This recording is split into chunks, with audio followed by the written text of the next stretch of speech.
গ্রাম থেকে হারিয়ে যাচ্ছে লেখাপড়া। এখন আর সন্ধ্যার পর একজনের পড়া শুনে আরেকজন পাল্লা দিয়ে বই পড়ে না। কোনো মা বাবা তার সন্তানকেও বলে না যে অমুক পড়তেছে, তুই বসে আছিস।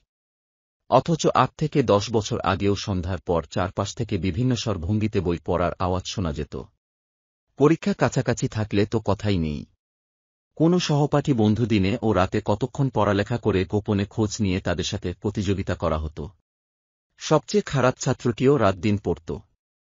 যে কোনো বোর্ড পরীক্ষার আগে গভীর রাতে ঘুম থেকে উঠে পড়ার চর্চাটাও আর নেই।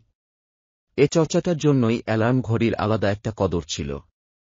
বিকেলবেলা প্রত্যেক বাড়ি থেকে গান, নাচ বা তবলার সুর ভেসে আসত। আগের বছর পাশ করা ভাই বোনদের কাছে সাজেশনস নিয়ে চুলছেঁড়া বিশ্লেষণ চলত। তাদের পুরনো বই সংগ্রহ করে চলত পড়াশোনা। মাত্র ৮ থেকে ১০ বছরের ব্যবধানে সবই প্রায় বিলীন হয়ে গেল। সন্ধ্যার পর ছাত্রছাত্রীদের বাজারে তো দূরের কথা, ঘরের বাইরে দেখলেই সবাই অবাক হতো, শাসন করত। আর এখন বাড়ি গেলে দেখি অনেক রাত পর্যন্ত ছেলেরা বাজারে আড্ডা দিচ্ছে, কেউ কিছু বলছে না। সন্ধ্যার পর এখন দল বেঁধে নামধারী ছাত্ররা মোবাইলে ব্যস্ত থাকে। কোথাও কোনো পড়ার শব্দ নেই। Group chatting, online offline games, PUBG, free fire, TikTok, চুলের বিভিন্ন স্টাইল কাটিং করে পাড়ামহল্লায় ও বাজারে আড্ডাবাজি, গ্রুপিং করা, শিক্ষাগুরুর সাথে বেয়াদবি, শিক্ষকের নামে মিথ্যাচার করা, নিয়ম ভাঙ্গা, বেয়াদবি, এগুলোই এখন তাদের পছন্দের তালিকা।